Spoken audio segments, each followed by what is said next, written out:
Hello, everyone, and welcome to today's episode of Legacy Lessons with JaQ and Dr. Chan. We are so excited to be giving you information, education, and a little bit of inspiration as we take you around the globe and back. So with that, guys, let's get started.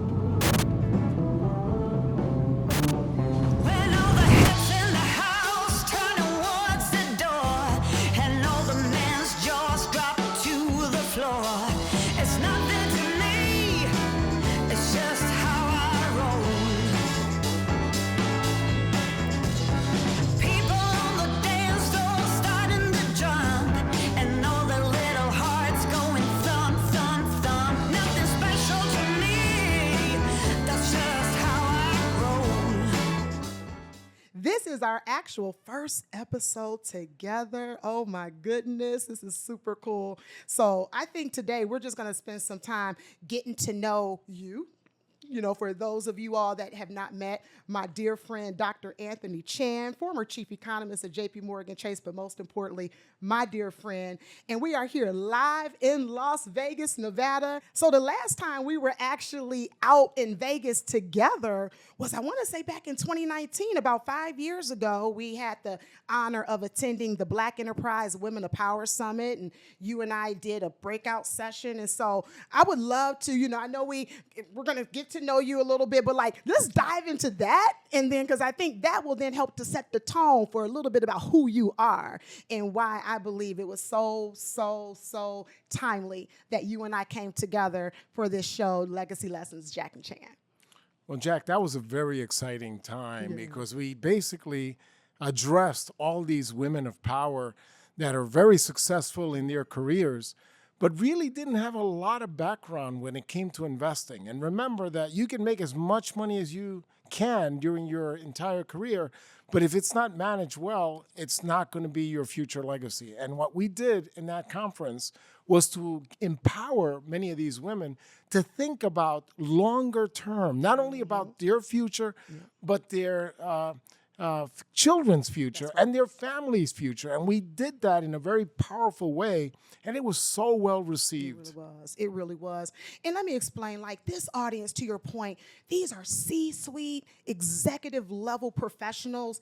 But what I will tell you, and that room was a sold out room, it was standing room only. And the feedback that we got was, oh my God, I wish I would have known that information years ago. Perhaps my situation would be much further along. And so I want to kind of unpack that a little bit because I want to make sure that our audience understands, one, who an economist is, and then why, coming out of that room where they came in thinking about financial literacy, they got a chance to meet an economist, and then they now took that information and were empowered to now go back to their communities, back to their, call it, home offices, and start thinking about their own financial situations differently.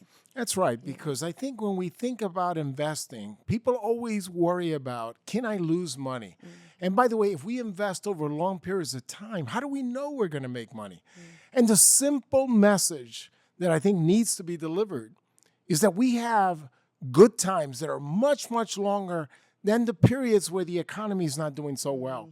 And typically the ratio is something like 4-to-1. So if you all of a sudden focus on the fact that over long periods of time, 3 to 4 times the length of period will be when the economy is expanding, that is the secret sauce and the reason why when you invest over the long period of time, you actually end up making money. That's right. And so let's focus on what happens over the longer term rather than focusing on those very short periods.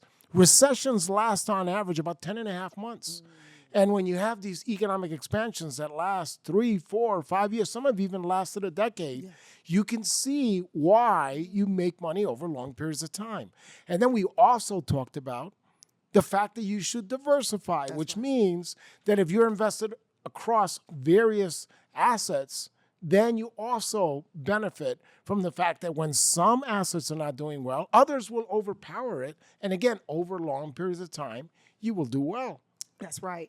And I think that's where, a lot of investors, especially newer investors, tend to really need to seek sort of that understanding about, it's really about time in the market and not necessarily timing the market, right? That's You right. mentioned diversification, right? Which we know is critically important to having not only just a well-balanced portfolio, but knowing that you're not trying to chase, different, returns or different sectors during different times in the marketplace, right? And so, one of the things that you really brought to that room, and I'm going to take a step back and just maybe make sure that we reintroduce you to our audience, but it was like you educated them in a way that did not go over their head, but that could really help them digest the information so that now they could go back to their 401k plans or to their investment portfolios and look at it with much more of a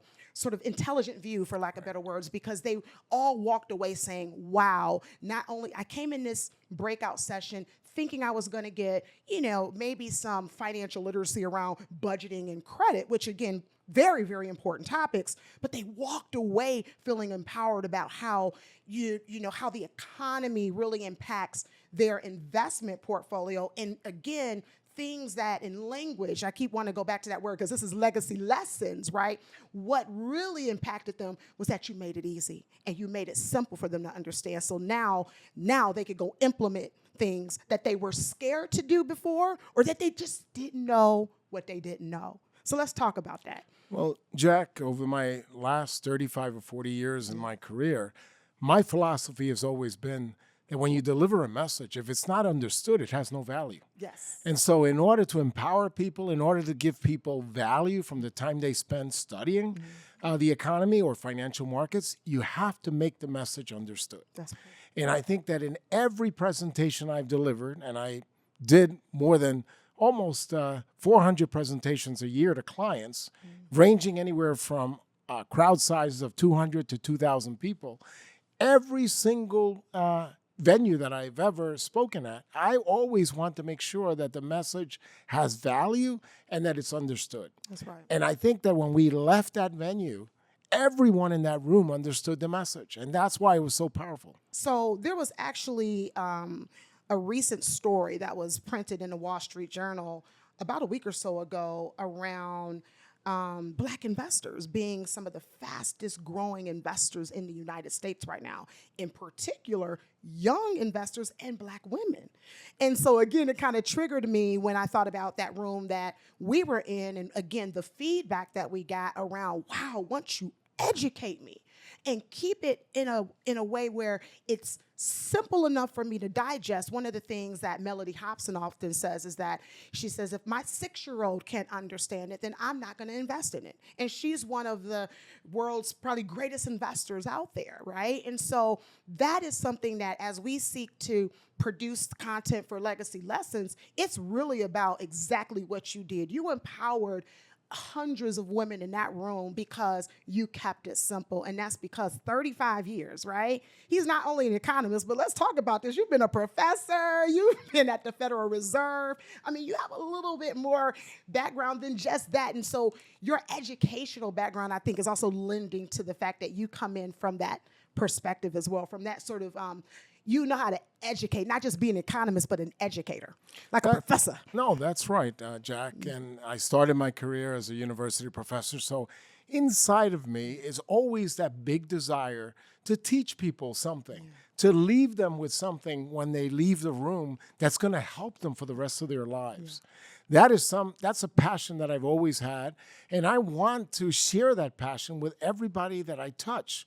And every single presentation that I do, that I hope comes across, and people tell me it's coming across. That's right. And when I worked at the Federal Reserve, my desire to educate people, I did research on different areas, and again, tried to educate the people in that room.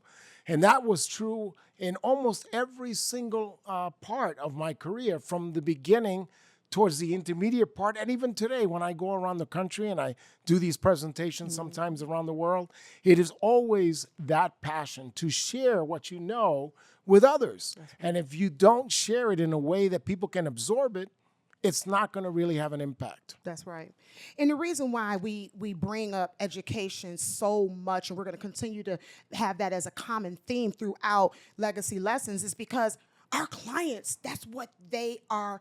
They're craving education. I mean, I was just in the room with some very wealthy family offices, and you know what? The first thing they asked me, they said, JaQ, we need your help to educate our family. So albeit it doesn't matter what economic class you come from, even if you're one of the most wealthiest people on the planet, a lot of times the family still is not educated on the topic of wealth, on the economy, and they need people like you and me to come in and help educate so that, one, they can sustain that wealth, right?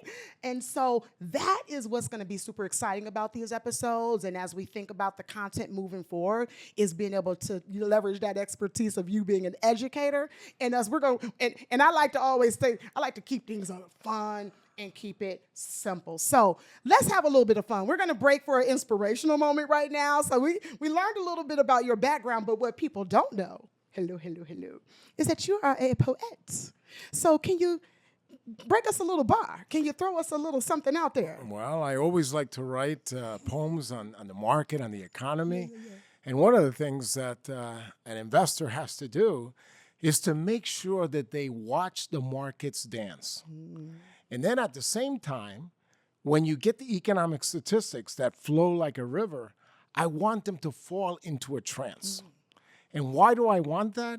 Because if it's exciting and it's fun, they're going to do it. Yes. And if they don't step away from that and they stay with it for long periods of time, that's when the river overflows.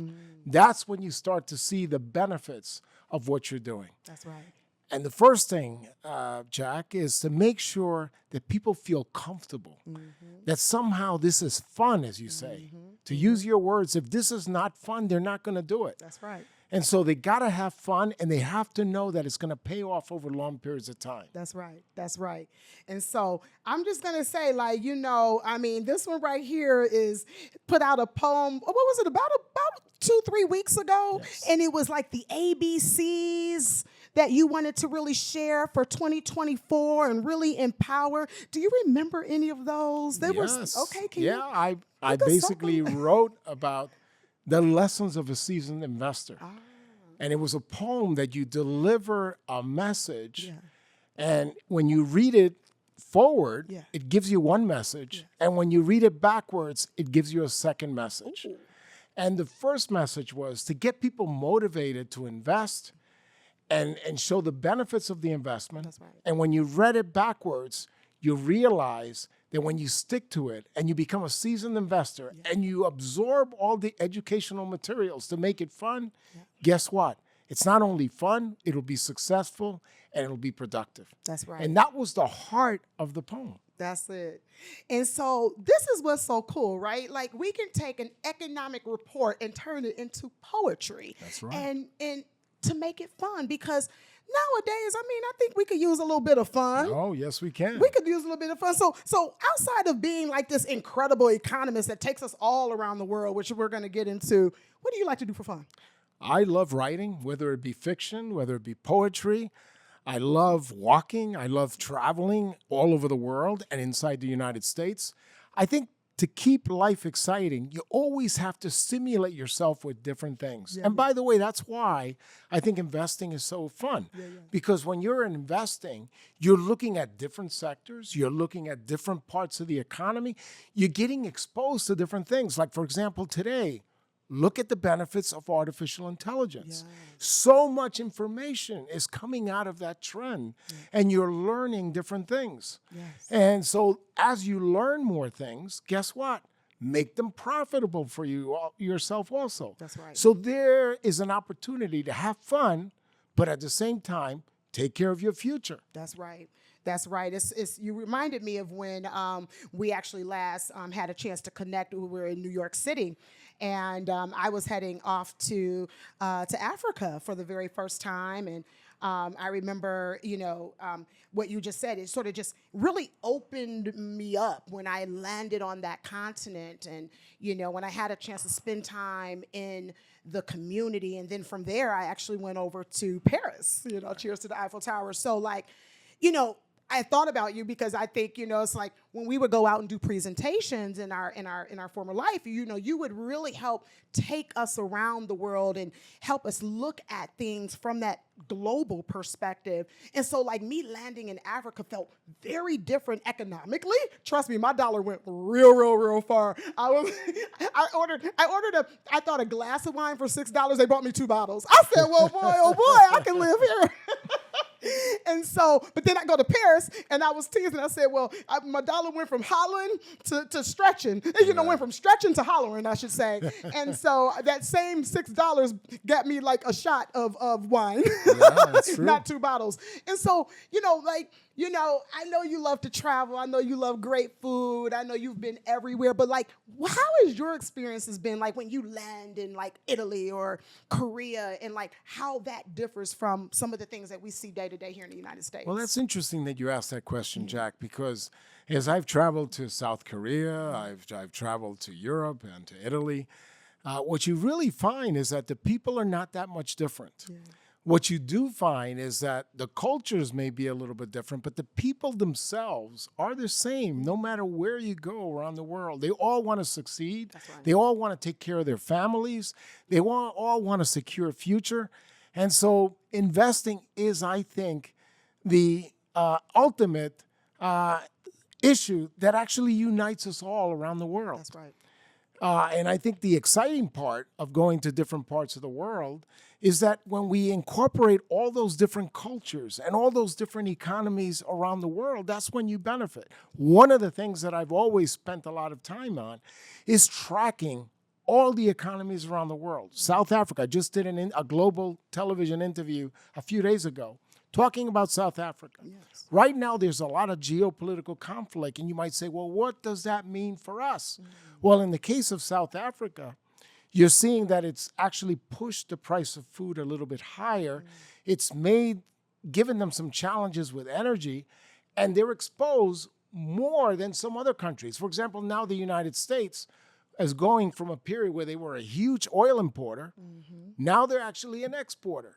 So when you see some of these economies that are more vulnerable, you do have to take those things into account in the way you invest, but you also have to empathize with them because they're people just like us. Absolutely. At the end of the day, everybody is the same as we are. They all want to take care of their future. And I think it's the reason why we really have to open our hearts to people all over the world. That's right. That's right.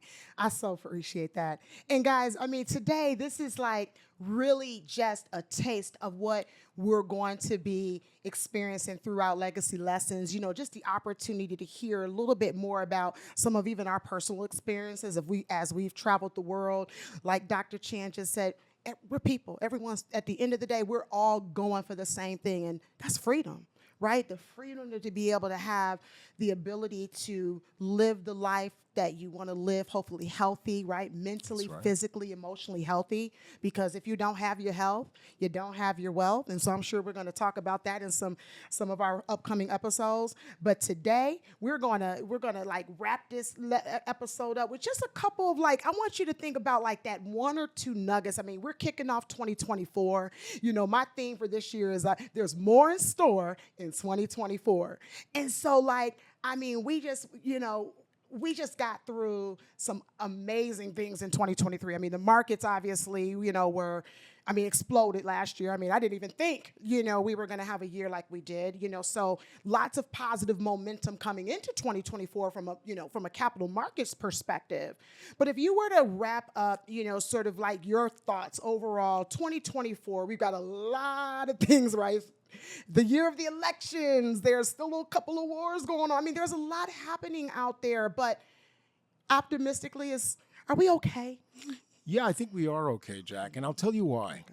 Because one of the things that I've studied, my PhD is in monetary economics. That was my specialty. And so often people have said that you have to crash the economy to get rid of this terrible inflation situation that we've had. And when I say terrible, it's all relative. Relative to what we've seen in prior years, it looks like it was not good. But relative to countries like Argentina or countries like Turkey, we have no inflation whatsoever. They have numbers that are very scary. In Argentina, for example, the inflation rate is almost 200%.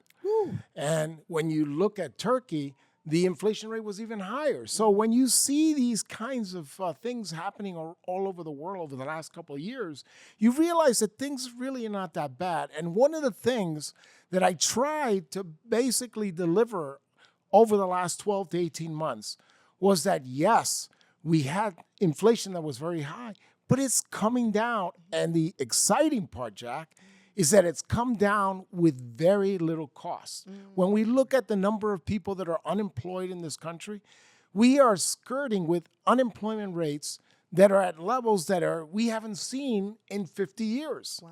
So I know it's real easy, and we live in a polarized world where we want to say things are terrible. But when I tell you that we have unemployment rates that are the lowest in almost 50 years, things are not that bad. When I tell you that people are getting increases in their wages that are exceeding the inflation rate over the last 12 to 18 months, it's very exciting. When I tell you that people are becoming more productive, the economy's productivity growth rate over the last year has actually started to go up, that means there's an opportunity to raise our standard of living. Too often, JaQ, we focus on what happened 3, 4, or 5 years ago and not focus on the progress that we're making. And by the way, if we continue to make this progress, we're going to be in a really good place. And one last nugget that really got me excited. So often you hear, JaQ, that we have a national debt that's approaching $34 trillion. Everybody focuses on that. And yes, that's a big number. But what people don't tell you is from the fourth quarter of 2019 just to the second quarter of 2023, it's the latest data we have available, we saw that households accumulated household net worth of $37.6 trillion. That completely exceeded the entire national debt that we've accumulated in over the last 200 years. Is that history making? That's history making. We've never seen household wealth grow this much. And part of it is because more people are learning about investing. Part of it is that we are a wealthy country and we're making progress, and we don't hear that message. And these numbers, you can find them right at the Federal Reserve website. They publish these numbers. These are actual numbers. This is nothing political. These are actual numbers that show the progress that we're making. It doesn't get enough attention, JaQ. Okay. No, thank you for that, because I do, I want to address the fact that, there are these, these little natural fears that are out there, just given the state of affairs. And so thank you for helping us get through some of the noise, if you will, and really bringing it back to the raw data, right? The data that's out there for everyone to reference. And so you see, you guys, you're going to get some, some really, really, really good information. Again, our goal with Legacy Lessons with JaQ is to make sure we walk away with information, education, and inspiration over some conversations. So at this point, we're going to wrap up today's episode with Legacy Lessons with JaQ and Dr. Chan. Until next time, my friends, be blessed.